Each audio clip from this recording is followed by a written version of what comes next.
Take my eyes open to force reality. Why can't you just let me eat my weight in glee? Hush. Welcome back, World Ablaze listeners. And today I'm flying solo. No guests today. We will have guests, though. We will continue to have guests. I hope you're enjoying our guest episodes. I like having subject matter experts and just talking to people who go out of their way to either make a difference in the world or bring light to a situation that, well, we very well may have not been aware of. And I like talking to these people because I believe that you, the listener, also like listening and hearing from these people. Listening to and hearing from? Well, sometimes I don't put all the words together, but I think point made, right? Before I move forward, I do want to remind everybody, and I thank those who have done so already, but if you choose to support this show, which many of you do, which I really do appreciate, please go to www.worldablazepodcast.com. Visit the website. You will see social media links. You'll see all of our episodes. I even have a page dedicated to our guests that have been a part of the show, to where you can view a little bit more about them. There's links to their information. And if you choose to, and I hope you do, and I appreciate when you do, to support the show monetarily, there is a link there that you can click. You can go to Buy Me a Coffee from my webpage, which is worldablazepodcast.com. And you could donate to help the show, help us continue to do what we do. With that being said, I also want to address something. Since we've moved our hosts, we stepped away from Spreaker for various reasons, and we are now hosted on RSS.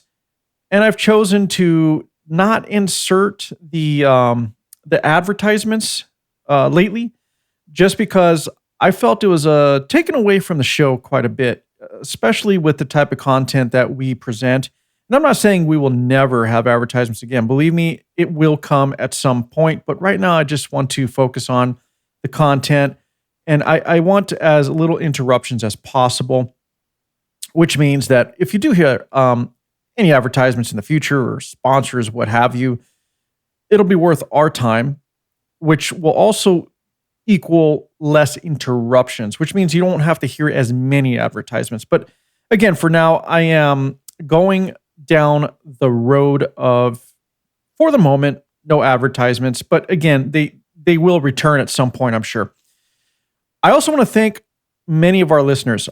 Look, I want to address a few things. We've seen a crazy uptick in downloads from other nations in the world.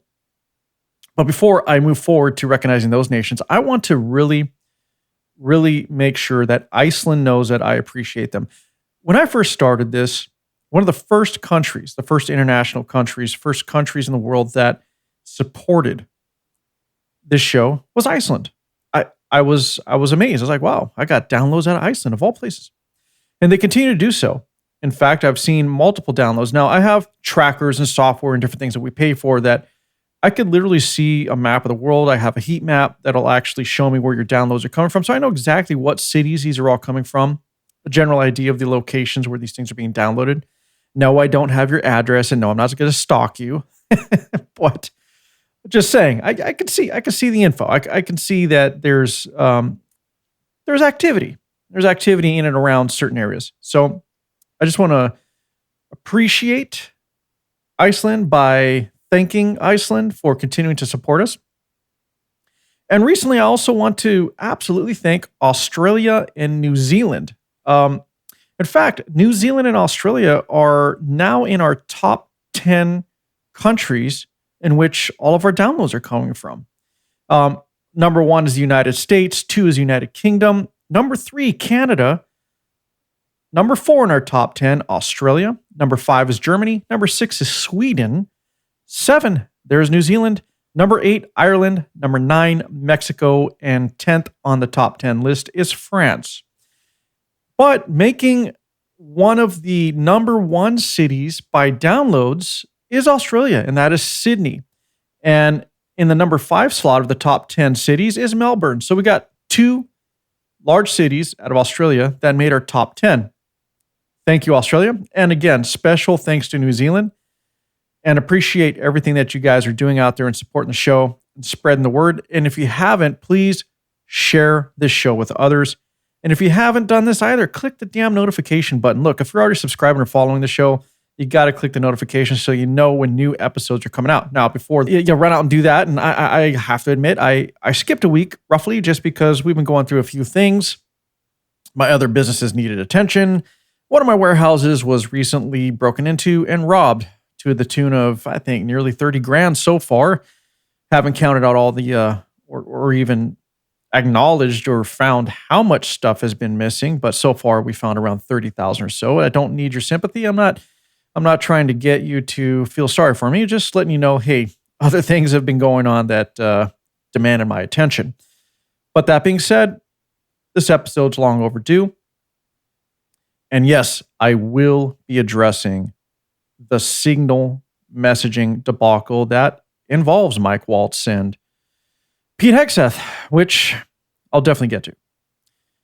But first, I don't know if I have a bone to pick with this person or kind of disappointed, but listen, I don't usually call out other podcasters or media personalities really often. I mean, I do, but at least not really often on this show.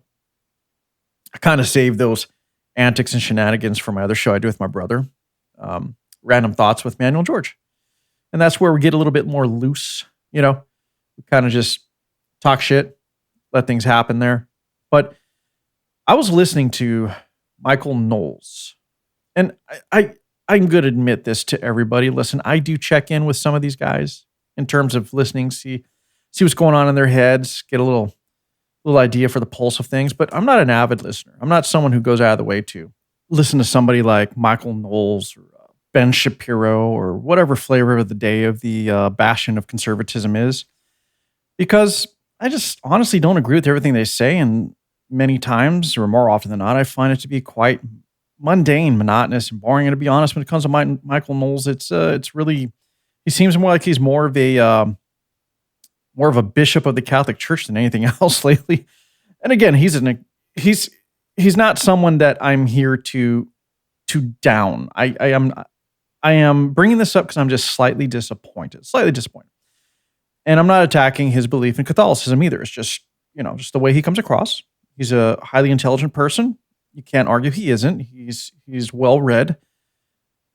But his recent, one of his recent episodes, he does put them out quite often, but one of his recent episodes I listened to where he was addressing Andrew Tate. He's brought him up before, but in this particular episode, I felt like, or it came across as if he was kind of defending him in a way for being a slave to his own sin, for not being able to help himself, because it's just his character and who he is.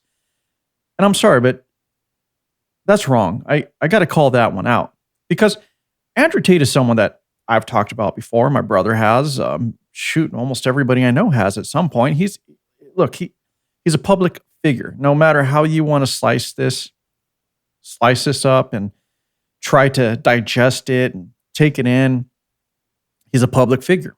He says stupid shit publicly. He's just somebody who is in the limelight, as they say. And so if someone has an opinion about what he says or does, well, then that's just what it is. Everybody has an opinion, because he's not hiding who he is. And he may try to say, well, it's all entertainment and fun, but is it really there, Andrew? And before I dive into a little bit about what Michael says, because I'm actually going to play clips from that episode, and you'll be the judge. And if I'm wrong, if I took this wrong, then correct me. And if Michael gets wind of this, good. I really don't care, because I'm sure he's an amazing wordsmith with a large vocabulary and probably could debate me all day until I get tired and just say, fine, whatever, throw my hands up. But I'm not here to talk about Catholicism. I'm talking about the fact, at least the fact as I see it, and what you said about Andrew Tate. And again, Michael, if I misinterpreted, fine, on me. But I'm still going to address it. I still am going to address it. But before I do so, I want you to hear a little bit about Andrew Tate, because Andrew's going out recently and just slapping lawsuits on everybody on social media who has an opinion or says something about him for, defamation, but defamation based on opinions that people have made or come to make based on things that he has actually done. And the argument Andrew always has is that, well, it hasn't been proven in a court of law. There's no evidence against him. Well, yes, there is, Andrew. There is evidence. It's all over the internet. It's everywhere. It's from YouTube to, anywhere there's a video format available. It's on X. It's everywhere. Everywhere you haven't been banned anyway. And so you do have a body of evidence, a body of work, which people can judge you by. And, nonetheless, he's slapping a lawsuit on everybody he can to try to get them to shut up because he doesn't want to hear the noise, basically.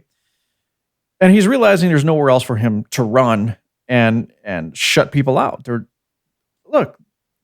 over it. They're over it. But here's a clip. It's a compilation. It's kind of long.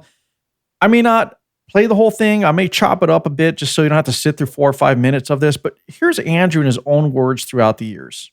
That teaches basically how I got girls, how I met girls, how I got girls to like me, how I got girls to fall in love with me to work on webcam for me. Because that's what I did. That was my MO, was find girls, make them love me, and make them work for me. And that's how I got rich. So that teaches everything I know from start to finish about not only getting girls, not only obtaining them, but retaining them. I used sex as a tool to make women love me so they'd obey me and live in my house and make me money. That's what I wanted. So I was a pimp in that sense. Like, I was not trying to have sex with women. I was trying to get women to obey me. And I realized that's easier if they like to have sex with me. If they don't like having sex with me, it's pretty hard to make them listen to me. I don't mention webcam until after I've had sex with the girl. Your bottom bitch, the new girl, you go out for fucking a nice dinner. Your bottom bitch is the one who does the selling. You don't do the selling. The girl has to hear it from a girl. And this is where your bottom bitch has to be trained. That's why I said it's so important to have a good first girl. So far, Andrew sounds like a winner, right? He doesn't sound like anybody who would ever do anything wrong. He just, this just is who he is. It doesn't mean he's actually carrying any of these actions out or his beliefs out. He's just maybe entertaining. He's doing what he has to do to retain and maintain his followers. Possibly, maybe. But these are things that he has said throughout the years repeatedly and hasn't changed cadence, hasn't really changed his view. But here's more. They didn't teach you in self-defense? Here's a little move. When I grab you by your neck and you start annoying me trying to resist, and I just... And then I grab you by your neck again. Then what the fuck are you gonna do when your face is collapsed and your fucking cheekbone's broken? You ain't gonna do shit but cry. I guarantee I changed the way you look at sex forever. You're gonna be fucking crying. I won't cry. I bet you cry, bitch. I bet you fucking cry. You're saying I wouldn't cry. You're challenging me to a fight. You're saying I can't hurt you. You're out of your fucking mind? I don't even have to fuck you. Forget the sex part. That's a distraction. My dick can stay in my pants. I'll just start beating the shit out of you. So, I mean, is it still performance? He's right here again on another video that was recorded that he actually released on his own social media platforms where he's talking about, sex really doesn't matter. I'll just beat you. I'll just beat a woman in submission so that, well, they'll do what I tell them because it's all about making that money, right? Okay. Here's a little bit more. If you don't believe me, here's his view on why he would even pursue a woman. I have to f her so she obeys me. I don't give a shit about having beautiful women. I f them so they listen to me. So I can get what I actually want, which is not them. It's a means to an end. Every single Bond girl was exploited.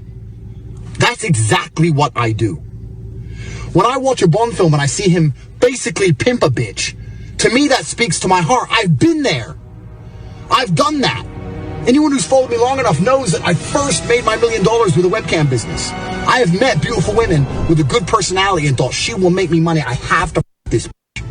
I don't want to have her. I just need the money. Now, this clip is interesting because Andrew's always, or at least lately, has denied how he made his money. Oh, webcam business, that was just talk. I never really did any of that. But in this clip, he admits to making his first $1 million through a webcam business. He even says that if anybody has ever followed me, you would know this. You know this is what I did. This is how I made my money. This is what I do. Yet, we still have somehow conservative media personalities, podcasters who defend this guy, who give this guy oxygen, so to speak, in continuing to talk and host him And they claim, well, hey, I have a right to talk to whoever I want, just like anybody else. But none of them ever push back on Andrew. None of them hold him to task. Nobody hold him accountable for anything because they're all afraid of getting sued. They're afraid of Andrew just throwing a lawsuit at him. But why would you have him on a show if you're not going to challenge the controversy in which he surrounds himself?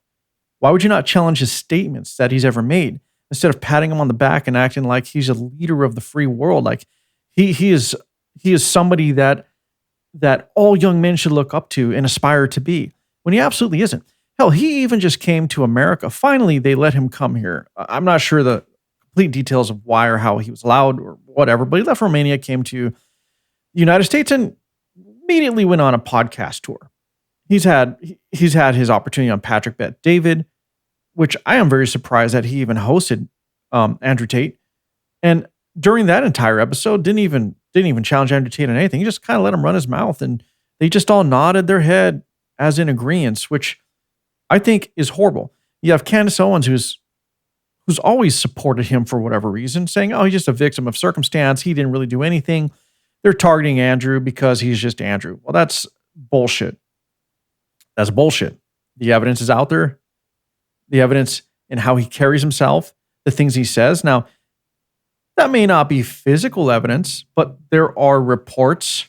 There has been many people who've come forward that have spoken against Andrew. And this is even before he is, as famous as he is now. He's always been in the limelight, but let's just be honest, he's probably more famous today than he's ever been. And people are coming out. In fact, he couldn't even hold back. Apparently, one of his ex-girlfriends, while he was in the US, made a claim. I'll just say alleged, but Andrew Tate, his ex-girlfriend, Bree Stern, is suing him for sexual assault. According to her, he choked her during sex. It got out of control, went too far. Things that Tate always says he doesn't do. How many people need to come forward before we actually hold him accountable? Why do we even entertain this guy? Sure, it's a free world. Sure, Tate has not been convicted in a court of law, whether abroad or in the United States, but state of Florida is investigating him now. The United Kingdom wants to get their hands on him for things that he has allegedly done in the United Kingdom, and Romania, where he just went back. He went back to face the music, as he still stands firm in the fact that he is somehow innocent. Maybe he is innocent. Maybe he is. It's yet to be determined. And if he is innocent, great. Then he's innocent. But he needs to denounce everything that he said and how he built his wealth, because the messaging is either way not good for anybody, especially when you have young men who look up to him. Boys look up to him. This is not the way to carry yourself, Andrew. But again, let's get back to Michael Knowles. I did all that just so you get an idea of this person. So Michael Knowles recently, I'm not saying he's behind Andrew Tate 100%, but again, someone who has built their career on being a conservative with very, very stern roots in Christianity, who claims to live their life by all principles of Catholicism.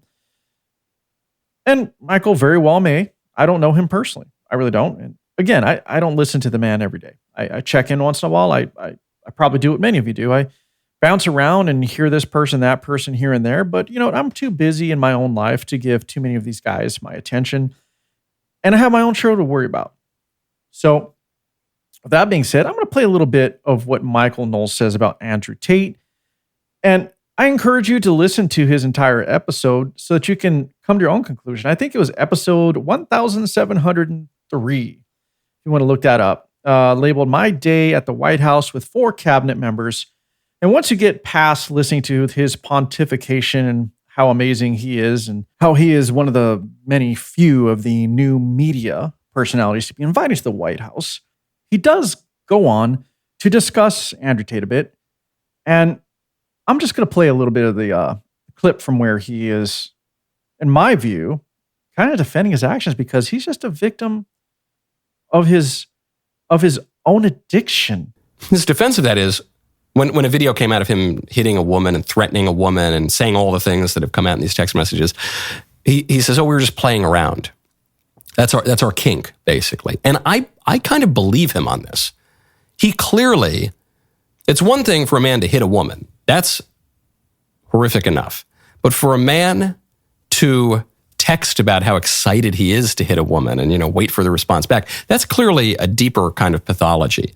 So that's why I'm speaking about it, because I don't think anyone, including Andrew Tate, would dispute the basic allegations of this case, or this allegation, or this claim that's just come out recently within the last couple of weeks.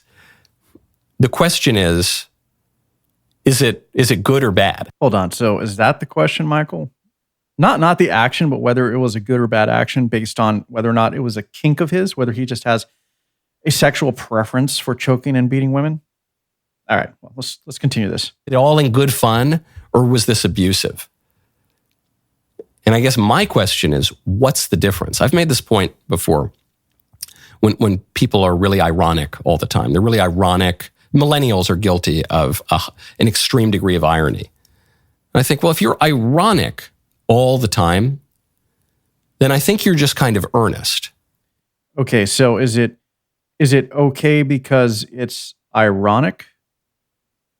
I'm trying to understand here. I'm trying to understand, Michael. What exactly is your point? See, maybe I misunderstood you. Maybe I'm taking this wrong, but so far, I'm not quite sure the point you're trying to make. And if you don't really have a good point to make about Andrew Tate in terms of whether or not this is good or bad, then why speak at all? Other than to get downloads and clicks and whatever, because he's such a controversial character. But let's continue Michael Knowles' opinion. If you do something ironically all the time, then that's just what you're doing, and that's just who you are. And the story about Tate, it gets to a much deeper political and spiritual problem, which is he appears to be a slave to his own passions. If this stuff is true, if the things he said in public are true, that he really gets off on hitting women and feeling that he owns them and branding them, putting his name and tattoos on their bodies, if all these things are true, they obviously appear to be true, then he's got a problem. He's a slave to his own disordered appetites and passions. Oh, I see. So even if it's true and could be construed as wrong, he's just a slave to his own appetites and desires. He's just a victim of his own addiction. So therefore, what? We should be sympathetic. We should be more understanding. Like, what's the point we're making here, Michael? I'm disappointed here. I mean, listen, you can listen to the whole episode. You can listen to that whole section, which starts at about 32 minutes in, so that you can come to your own conclusion. Because I'm not here to beat up Michael Knowles here on a podcast, by the way. He's not in front of me, so we can't debate this. I'm not on his show. He's not on mine. We probably never will be on each other's shows, which doesn't hurt my feelings whatsoever. But the reality is, there is an alarming pattern of conservatives kind of jumping to the defense of Tate. And while Michael's not outright saying, look, his actions are absolutely fine because they're all just allegations, no, Michael does go on to say, look, there's been a history here. A lot of it may be true. It could very well be true. It might even seem to be true based on his patterns and his history, based on reports and, tweets and everything else that he's done. But goes on to justify what he's doing because, hey, the guy just has an addiction problem. This is all just a kink. He gets off on beating women because it gives him sexual gratification, because it allows him to feel like a bigger person, because he can control another and make them bend to his will so that he can make money off of their sexual abuse. All right. Well, maybe I'm off. Maybe I'm wrong in that interpretation, but Michael, we expect better of you, especially since, let's just be honest, since Dan Bongino pretty much hung it up and he's now deputy director of the FBI, everybody's turning to other podcasters, at least in the conservative side, for who's the next guy, who's the next leader. And so far, Michael's name's been coming up more and more. And Michael Knowles has become even more popular than he has been just because of the void that was left by Mr. Bongino. whether you like Dan or not, it's not really the question here. It's just a matter of fact that Michael Knowles is kind of stepping into that void. And if that's the position that you want to be in, Michael, and you want to be the bastion of truth and light and Christian morality and lessons, and that's how you want to project yourself and claim how others should live their life, we can't be justifying people's actions, words, even messages, whatever it is, that are based in abuse and hatred and manipulation, because they just can't help themselves. Now, Michael does go on to use some biblical references and continues to say how, the weight of sin is a yoke upon you, and et cetera, et cetera. And he does say, hey, maybe don't do that thing that Andrew Tate does, right? So he's not coming to his full defense, but I do feel like there's a bit of justification, like, oh, poor Andrew, poor guy. He can't help himself. He's just addicted. And if he just comes to God, all will be forgiven and all will be right. And according to the Christian faith, sure. Just come to God. Everything's good, forgiven. But will humanity forgive him? I mean, I'm not here to get into any spiritual and moral arguments as far as the principles of Christianity are concerned, but the reality is actions and deeds have been done, and this guy needs to be called out on it. I mean, sorry, but let's just stop supporting Andrew Tate. Let's just stop giving him the platform to try to win hearts and minds over. Or maybe we should give him the platform, just let him talk and let him continue to expose himself. I don't know. Either way, Michael, I expected more of you. I expected that you would have been a little bit more harsh or stern upon someone such as Andrew Tate, who's in complete contrast to what you completely believe in and how you choose to live your life.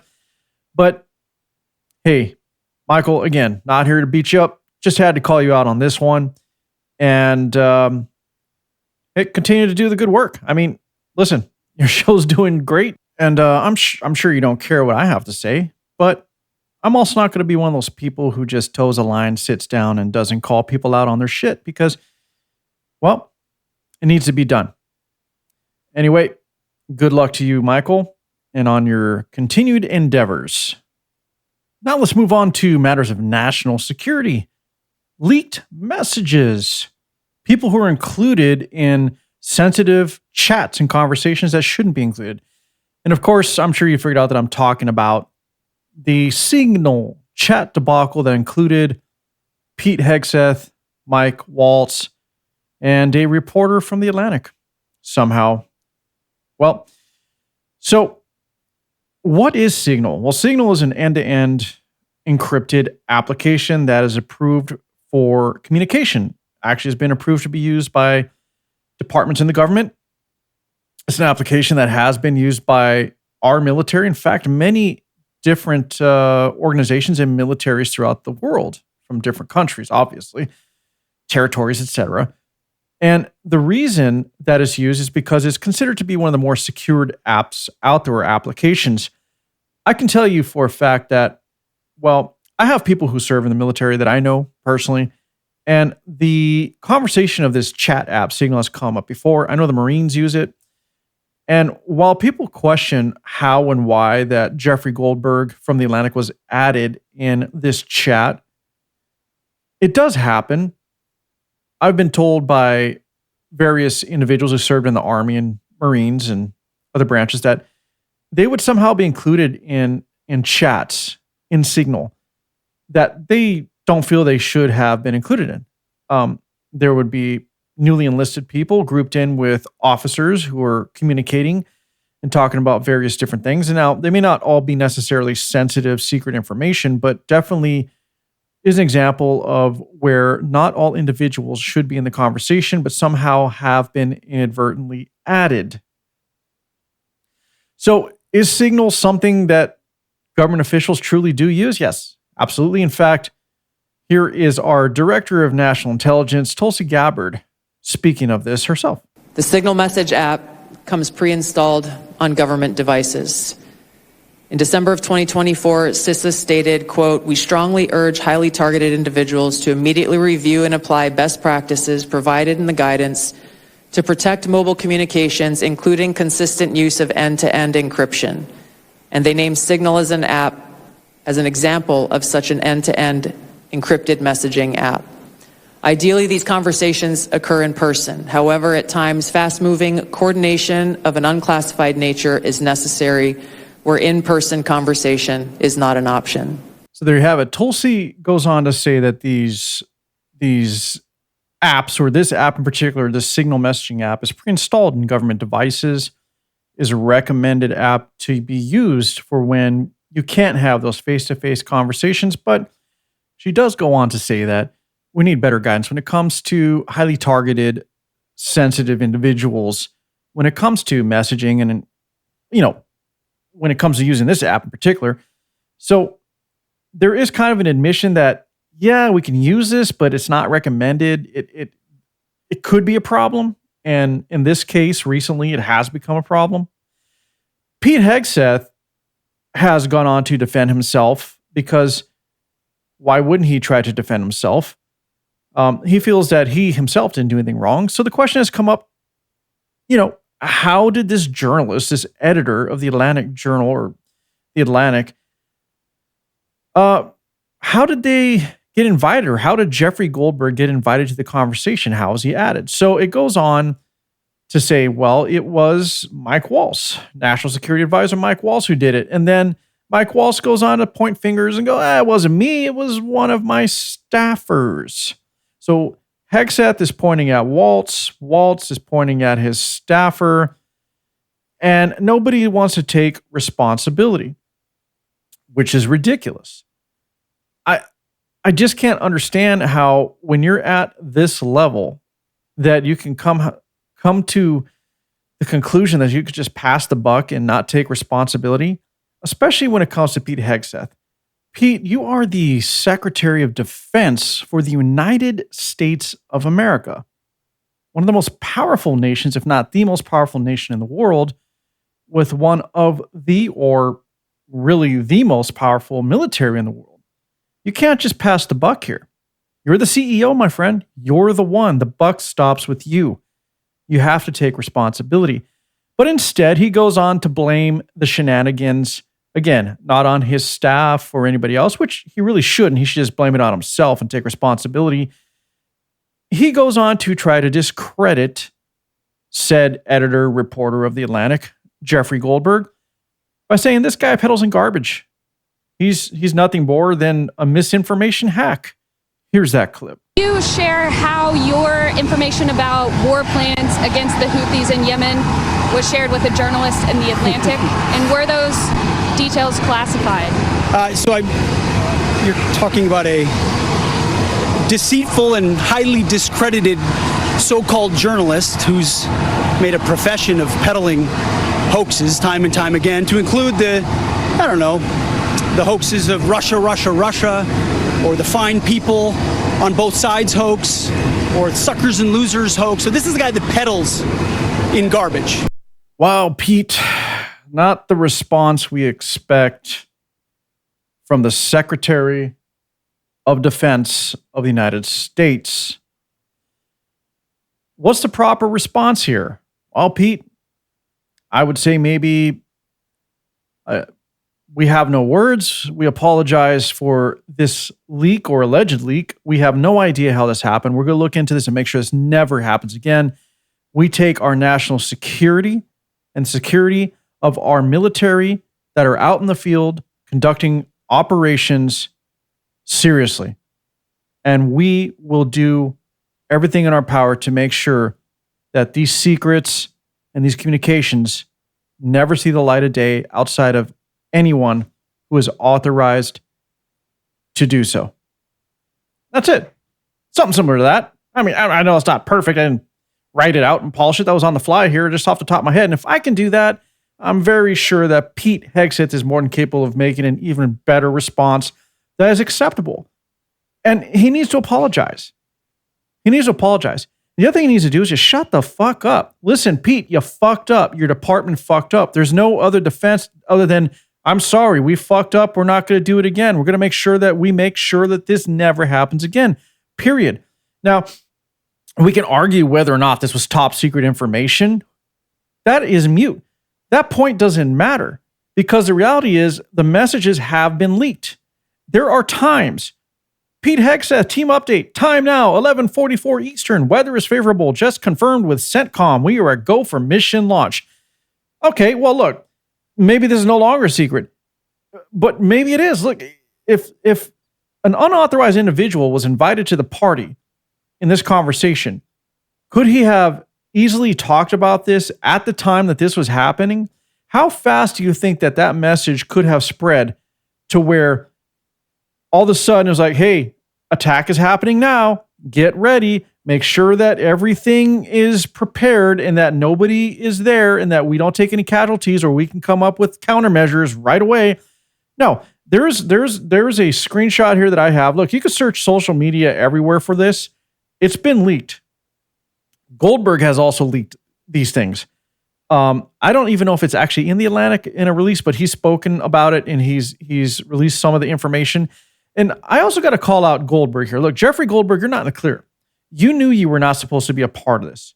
Wouldn't you, as an American citizen, someone who is concerned for the safety of America, its militaries, and others, shouldn't you have chimed in and said, whoa, wait a minute, guys, I don't think I should be a part of this conversation, so that they could have been aware and readjusted, and maybe you could have excused yourself, but no, you chose to stay on the chat to view everything you could, to get all the information, because the slimy little fucktard journalist in you couldn't put America first either. You had to put yourself first. Because what you did after the fact was say, well, hey, I'm not going to spread this around. I'm just asking questions and blowing the whistle here. Look, we have a breach. There's something going on. Then later you leaked more information about it, because by then it was deemed to not be classified info. The action has already happened. The operation is done. So now you're like, you know what? Whatever. Here you go, guys. Look, we have a problem here. And now you're going on a little bit of a speaking tour and getting interviewed about it. No, because the slimy journalist in you who wants the clicks and likes couldn't help yourself either. My opinion, Jeffrey. Come at me. I don't really give a fuck. But Peter Hegseth, Mr. Hegseth, Secretary of Defense Hegseth, you need to do better too. You need to take responsibility. You need to apologize to the American people. You have to realize that this is an issue. You can't just discredit it because of some journalist who claimed to be a misinformation propagandist who was behind various hoaxes that they reported to not be true, was in on this. Like, you can't, there's no level of words or operations of discrediting an individual you could take at this point. Because you can't deny the information that was leaked was not true, because it happened. The operation happened. There are too many people involved that know that these things happened. And so where are you at, Peter? Listen, Pete, a lot of people trusted you. A lot of people were behind you being put into this position. Don't let America down. You got to be better. You got to be the guy that is not afraid to take the brunt of the blow.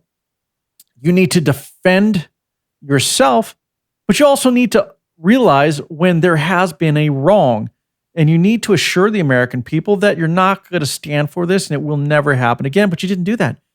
You kept digging yourself a hole by trying to defend yourself and discredit others for the incident, when in reality, the buck stops with you, my friend. You are the guy who needs to speak up and needs to right the ship and correct the error.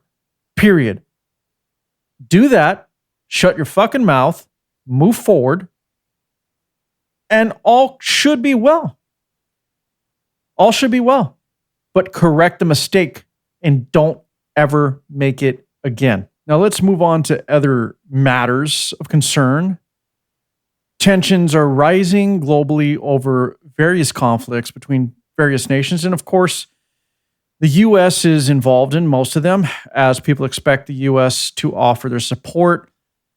But let's talk about another issue that has come to light that is escalating, and that is one between the US and Iran. So Iran refuses to negotiate and come to a deal on its nuclear program. You see, there has been a long-standing deal, or at least there has been some sort of arrangement regarding Iran's nuclear program ever since, I think it was the 80s or late 70s, somewhere in there, when the Islamic regime change happened, the extreme Islamic regime change anyway. So here we are, and today Iran's like, no. We're not going to comply. We're not going to do anything to make a deal with the United States of America. And the more recent agreement, I believe, was penned in 2015. And I believe every so many years we kind of just check in on this agreement. But the whole premise is, look, we don't want, or most of the world doesn't want Iran to develop nuclear weapons. They want to limit their nuclear capabilities. Why? Well, because most of the world believes that Iran is crazy enough to just use them. Just willy-nilly. Like, hey, we're going to use this nuclear weapon because we can. Now, the original, well, not the original, but the agreement back that was finalized in 2015 was, between 5 permanent members of the United Nations. So there's China, France, Russia, the UK, and the US. I think it was US and Germany together on this.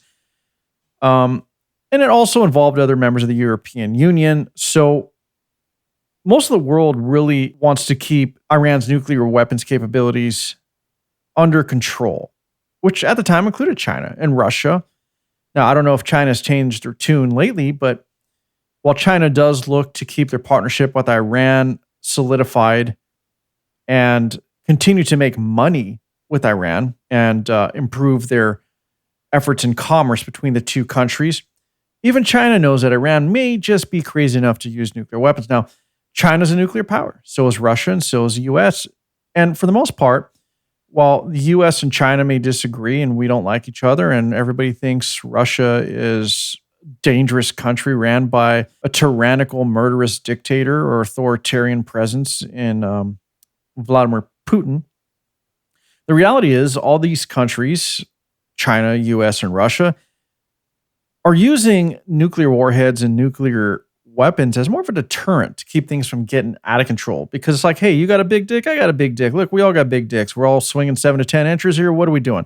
Do we really want to do this? Do we really want to start going to war on a very nuclear level here? Do we want to do that? No, we don't. We don't. But Iran seems to not be able to be trusted when it comes to this. So fast forward, and here we go. Trump is trying to come to the table with Iran to make a deal that would minimize or take away sanctions on Iran so that they're able to trade openly on all the markets, including that with the US, I believe. But the problem is Iran saying, nah, fuck that. We're not doing that. We're not going to do it. We're not going to comply. We're not going to come to a deal. We don't want to talk to you. We don't want to engage with you. We don't care. We're going to do our own thing. We do not comply. We don't give a damn.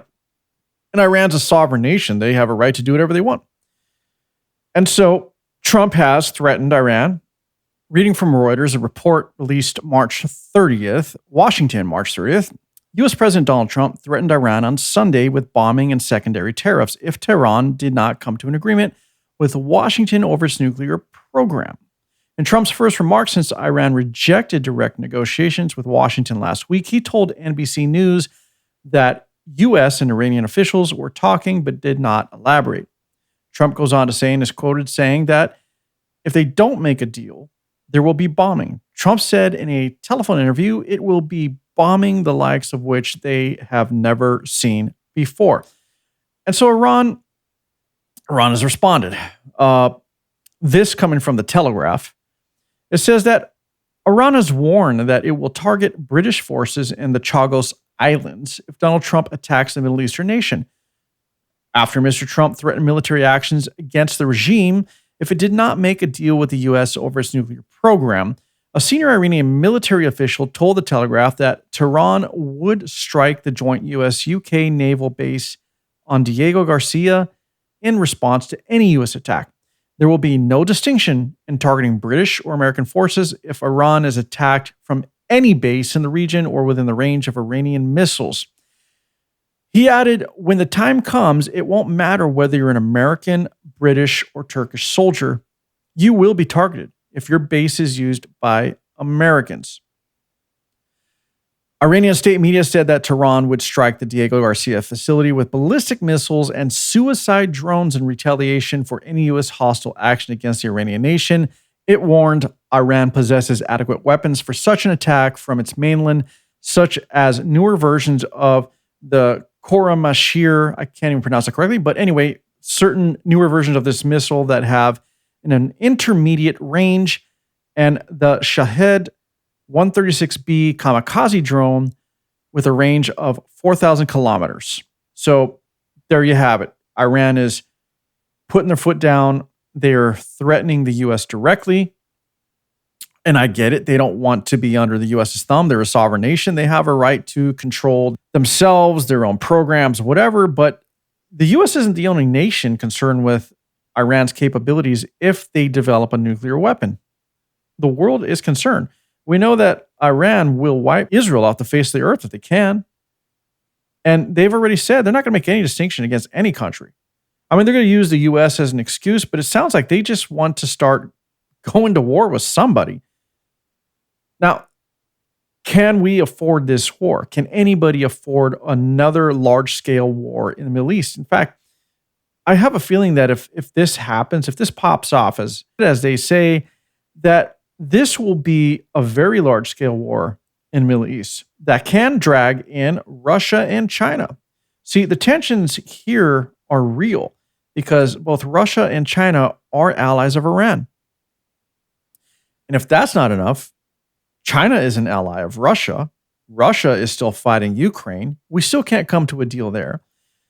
The UK and France are completely supporting Zelensky, and we may very well be dragged into a war there as well, if anything, to back up our allies and quite possibly save their ass.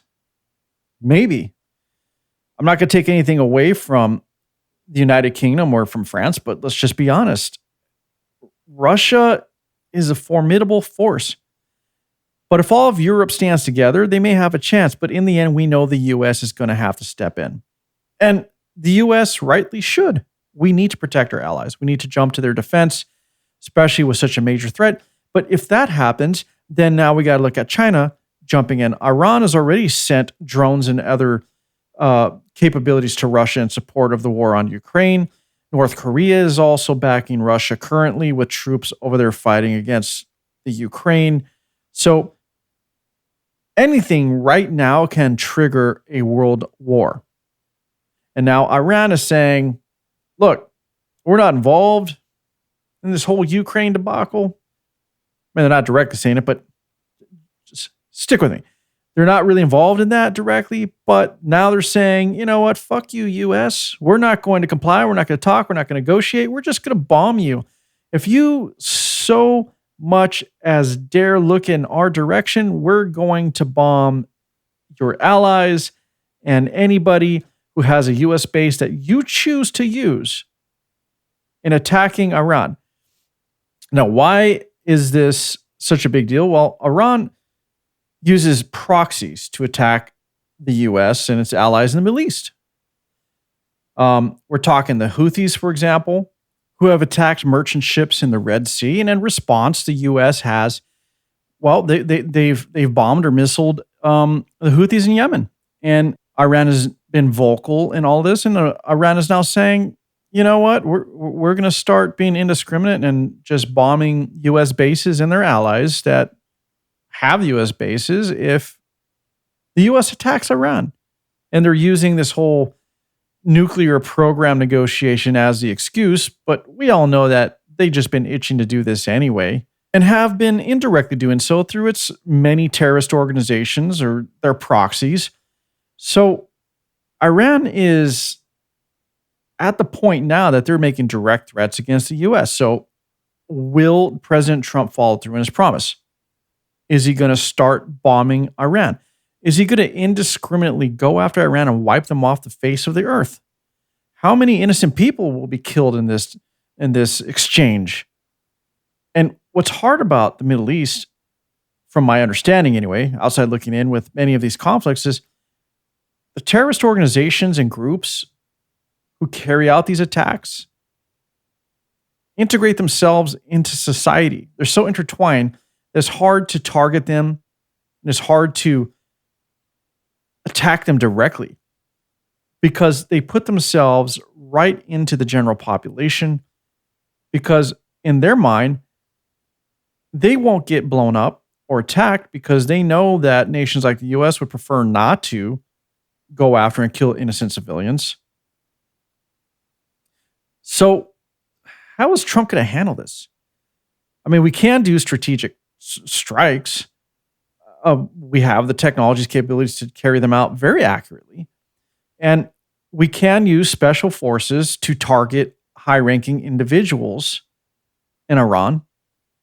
I mean, we've used the SEALs to take out Osama bin Laden. I'm sure that if the U.S. really, really, really wanted to, they can take out heads of state of Iran. I'm not sure what the right move here is. There's a lot of back and forth, a lot of talk, a lot of posturing. But the world is really a powder keg. I mean, think about it. We've got the Ukraine-Russia situation where we're just a hair's breadth from walking into World War III there. And now we have Iran popping off over here in the Middle East. Not that they have ever been silent or peaceful necessarily, but they're directly threatening the U.S. and its allies. And then we got to still think about the fact that we got China over here, who is an ally of Iran, an ally of Russia. And either of these conflicts can draw all three of these nations together, Iran, Russia, and China, to come together to fight the United States and its allies. Crazy times. Crazy times. And I'm just delivering the information here. I don't have an answer. I'm not in that position to give you an answer on what's right or wrong here, but I want to make everybody aware of what's happening. And I want you to think on it a bit, because there is a real threat looming here that we all may have to face that I don't believe is going to be landlocked. It's not going to stay local to any nation where the war is being fought. This may reach over into the United States itself on our own soil. And we have to be aware of that and be prepared and be ready. There are people that are smarter than me when it comes to these things and making these assessments, but I have to go with my gut on this. And I have to say, be ready, be prepared, stay vigilant, keep your head on a swivel, and don't be afraid to call things out if it just doesn't look right. Because I think we're under a real threat to our safety and security on our own soil. And we are definitely under a constant threat and security situation abroad with our allies. We're getting closer and closer to a large-scale confrontation that for years everybody has been trying to avoid. And maybe it's unavoidable. Maybe it's unavoidable. And I'm hoping that a lot of this is just a bunch of hot air and talk and posturing. But, when you look at what's happening here, and getting back to China, by the way, who's increased their military exercises and bullying out in that Asia-Pacific region, plus, what's going on, again, as I said, with Iran and what's going on with the Ukraine-Russia war, I have a feeling that, this is just this whole situation is literally a hair's breadth. A hair's breadth. Think about that statement. A hair's breadth away from a globally catastrophic incident that will affect all of humanity. And I hate to end this show on such a downer and such a down note, but we got to look at the realities. We got to be smarter. We got to be prepared. We got to be able to recognize the signs that may lead to our own downfall and maybe that of the entire planet. I mean, this is very scary times right now. And with that, I will leave you and hopefully not leave you with nightmares. Please like, subscribe, and share the show. Remember, visit worldablaze.podcast.com for updates and to follow and support. Have a great day. Taste your content, hold your breath and feel the tension. Devils hide behind redemption. Honesty is a one-way gate to hell.